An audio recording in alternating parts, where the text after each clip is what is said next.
শাশুড়ি চায় নগদ টাকা, স্বামী মোটর গাড়ি। নিত্যদিনের যৌতুক জ্বালা সইতে নাহি পারি।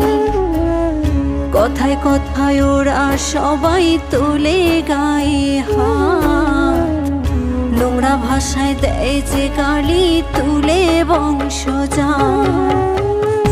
একদিন ঠিকই শুনবা বাবা তোমার মেয়ে নাই, যৌতুক নামের মরণে ব্যাধি হবে সেদিন দায়। একদিন ঠিকই শুনবা বাবা তোমার মেয়ে নাই, যৌতুক নামের মরণে